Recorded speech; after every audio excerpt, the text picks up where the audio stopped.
పెందుర్తిలో పునరావాస కేంద్రాలలో ఉన్న మోంతా తుఫాను బాధితులను Anakapalli MP CM Ramesh, MLA Panchakarla Ramesh Babu పరామర్శించారు. వారికి నిత్యావసర వస్తువులు అందజేశారు.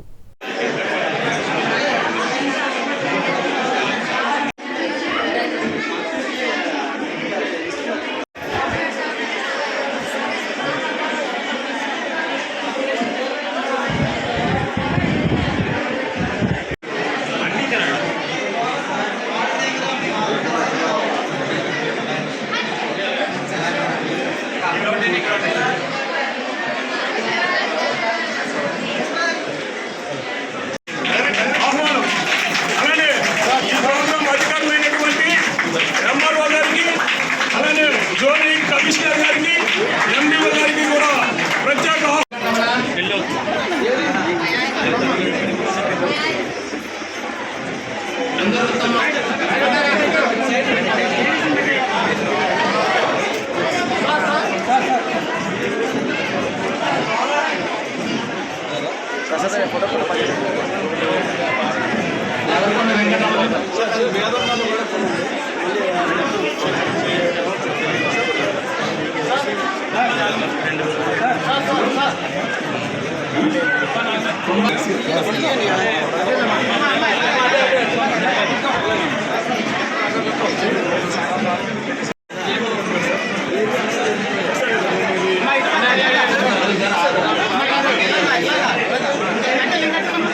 పై చూడమ్మా.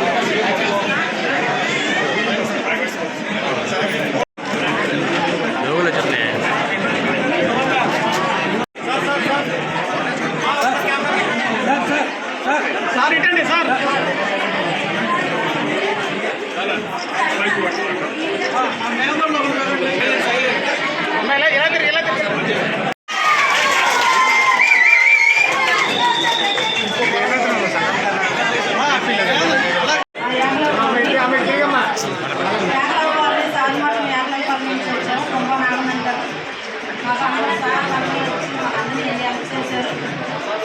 ధన్యవాదాలు. నారా చంద్రబాబు నాయుడు గారికి, నరేంద్ర మోడీ గారికి, పవన్ కళ్యాణ్ గారికి అందరికీ నమస్కారం. అందరికీ కూడా నమస్కారం. డాక్టర్ గారు, ఎమ్మెల్యే గారు అందరికీ ఉత్సాహపడతాం. అందరం దగ్గర నుండి తీసుకొచ్చి ఆయన పెట్టారు.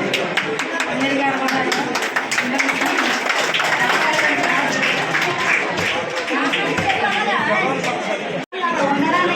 నివాసాలు కల్పించాలని మా కోరిక, మా అందరి కోరిక ఒకటే సార్. ఇది ఇచ్చిన ఎవరికైనా ప్రాబ్లం లేదు.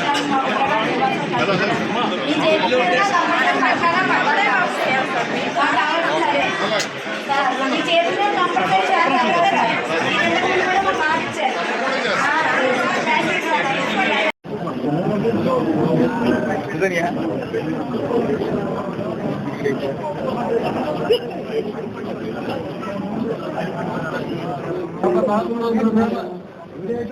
రాష్ట్రంలో శ్రీకాకుళం నుంచి నెల్లూరు వరకు అతాకుతలం చేసిన మోంతా తుఫాను పరిణామాలన్నీ మనకు తెలుసు.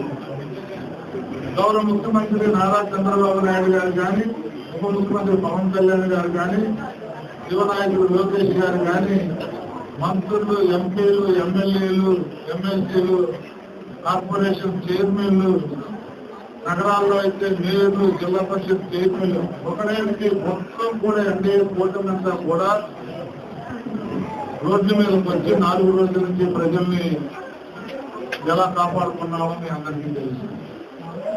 గౌరవ ముఖ్యమంత్రి నిద్రాహారాలు మాని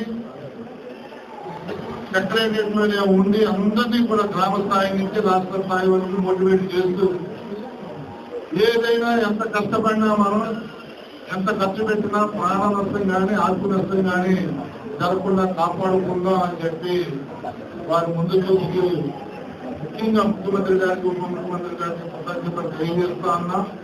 అన్ని ప్రాంతాల్లో కూడా బ్రహ్మాండమైన సర్వీస్ ఇచ్చిన మా ప్రేములందరికీ కూడా, తెలుగుదేశం, బీజేపీ, జనసేన ప్రేములందరికీ కూడా కృతజ్ఞతలు, ధన్యవాదాలు తెలియజేస్తూ, మరి అన్ని ప్రాంతాల్లో కూడా తుఫాను వచ్చింది, బాధితుల తర్వాత వదిలేసామనే నేపథ్యం గతంలో లాగా, గత ప్రభుత్వంలో కాకుండా ముఖ్యమంత్రి గారు ఎవరినైతే పునరావాస కేంద్రాలకు చేర్చామో వాళ్ళు పంపించినప్పుడు కూడా వాళ్ళు కొంత ఆగుతున్నామని చెప్పి ఒక్కో మనిషికి కుటుంబంలో 1000 రూపాయలు చొప్పున, ముగ్గురు పైబడి ఉంటే 3000 చొప్పున కుటుంబానికి డబ్బులు ఇస్తూ, అలాగే 6 రకాల వస్తువులు, బియ్యం కానీ, మంచినూనె కానీ, అలాగే పంచదార కానీ, కందిపప్పు కానీ, ఇలా 6 రకాల వస్తువులు కూడా మీకు ఇచ్చి మిమ్మల్ని కొంతమేరకు 2-3 రోజులు, వారం రోజులు మీరు కోరుకునే వరకు కూడా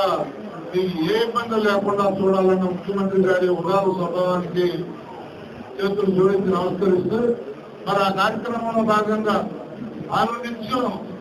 గతంలో మనం ఎంపీలు అయితే చూసేవాళ్ళం, ఎంపీలు అనేవాళ్ళు ఎమ్మెల్యేలకు ఫోన్ చేయటము, క్షేత్రస్థాయిలో ఎవరికైనా ఫోన్లు చేసి అధికారులతో మాట్లాడటం ఉండేది.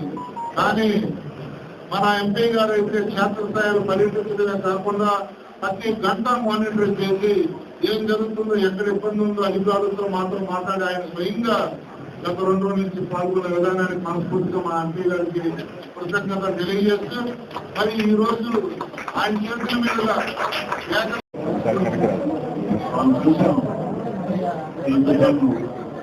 ఏ విధంగా రావచ్చు ఆంధ్రప్రదేశ్, అటు ఒడిశా వాళ్ళు, తమిళనాడు వాళ్ళు ఈరోజు టెక్నాలజీని ఉపయోగించుకొని ఏ విధంగా అధికారుల్ని అప్రమత్తం చేసి రాజకీయ నాయకులు, ఎమ్మెల్యేలని, ఎంపీలని, మేయర్ని, కౌన్సిలర్ని కూడా కూటమి ప్రభుత్వం జాగ్రత్తలు ఏ విధంగా తీసుకోవాలనో 24/7 దీన్ని మానిటర్ చేస్తూ ఎంత స్పీడ్లో వస్తుంది, ఎక్కడికి వెళ్తుంది, వస్తే అక్కడ ఎలాంటి చర్యలు తీసుకోవాలని 3 రోజులుగా తీసుకునే జాగ్రత్తల వల్ల ఈరోజు ఆంధ్రప్రదేశ్ లో అంత పెద్ద తుఫాను వచ్చినా కూడా తక్కువ నష్టంతో, అంటే ఈ జాగ్రత్తలు తీసుకోకుండా ఉంటే చాలా ఇబ్బంది కలిగేది, చాలా నష్టం కలిగేది, చాలా ప్రాణ నష్టం కలిగేది, ఆత్మ నష్టం కలిగేది. టెక్నాలజీని ఉపయోగించడం ఒక దృఢ సంకల్పంతో స్వరానికి హాని పడకుండా, ప్రాణ నష్టం కలగకూడదనే ఉద్దేశంతో ముఖ్యమంత్రి చంద్రబాబు నాయుడు గారు కానీ, అప్పుడు ఢిల్లీ నుంచి నేషనల్ డిజాస్టర్ మేనేజ్మెంట్ గ్రూప్, ముఖ్యంగా ప్రధానమంత్రి నరేంద్ర మోడీ గారి ప్రభుత్వం తీసుకోవాల్సిన జాగ్రత్తల గురించి నేషనల్ డిజాస్టర్ ఎన్డీఆర్ఎఫ్ వాళ్ళకు కానీ మనందరినీ కూడా దానిపై కూడా నిలిపింది ప్రభుత్వం ఉపయోగించుకోవడానికి కోసం కావాల్సిన హెలికాప్టర్లు కానీ, డ్రోన్స్ కానీ ఇవన్నీ కూడా సమకూరుస్తారు. వాళ్ళ జాగ్రత్త తీసుకోవడానికి ప్రస్తుతాలు అటు కేంద్ర ప్రభుత్వానికి, ప్రధానమంత్రి ముఖ్యంగా నరేంద్ర మోడీ గారికి, మన ముఖ్యమంత్రి చంద్రబాబు గారికి, పవన్ కళ్యాణ్ గారికి, లోకేష్ గారికి అందరూ కూడా ప్రత్యేక ధన్యవాదాలు తెలుపుకుంటూ, ఒక పక్క ఏ విధంగా నష్టపోయిన దానికి మనం వారికి బాధితులకి ఆదుకోవాలి, ఇప్పుడు ఈ ప్రజల ఈ ఏకైక కాలంలో ఏ విధంగా చేస్తున్నారో మనం చూసాం. ఇలా రాష్ట్రం అంతా కూడా ఎక్కడెక్కడ బాధితుల మీద ఆదుకోవడం, ముందుగా రిహాబిలిటేషన్ సెంటర్స్ తీసుకురావడం, కలెక్టర్లు కానీ, అధికారులు కానీ, కింద ఎంఆర్ఓ సర్వే దగ్గర నుంచి ముఖ్యమంత్రి వరకు ఈ తుఫాన్ గురించి ఎంత ప్రాముఖ్యతగా ఎంత ప్రవర్తించారో వాళ్ళందరికీ కూడా ప్రత్యేక ధన్యవాదాలు. మీడియా ముఖ్యం కూడా ఎప్పటికప్పుడు ఇక్కడ తీసుకోవాలనుకుంటున్నారు, వారికి కూడా ప్రత్యేక ధన్యవాదాలు తెలుసు. ఇప్పుడు ఏదైతే తుఫాన్లో ఎక్కడైతే నష్టపోయినామో, వ్యవసాయంగా నష్టపోయినట్టు కానీ, రోడ్లు కానీ, రైతులు కానీ, ఇరిగేషన్ కానీ, పశు వ్యవసాయం కానీ, ఇవన్నీ కూడా ఎస్టిమేట్ చేసి కేంద్ర ప్రభుత్వానికి ఏం చేయాలి, రాష్ట్ర ప్రభుత్వం ఏం చేయాలని యావత్ ఆంధ్రప్రదేశ్ రాష్ట్ర యంత్రాంగం అంతా పనులు ఉన్నారు. కేంద్ర ప్రభుత్వానికి కూడా నివేదిక చేసి ఈ చర్యలను కూడా తీసుకునేందుకు మేము బృందం కూడా నివేదిక తయారు చేస్తున్నందుకు తెలియజేస్తూ, ఈ కార్యక్రమంలో ఏదైతే ఈ నామల కార్యక్రమంలో పాల్గొంటున్న వారికి అందరికీ ప్రత్యేక ధన్యవాదాలు.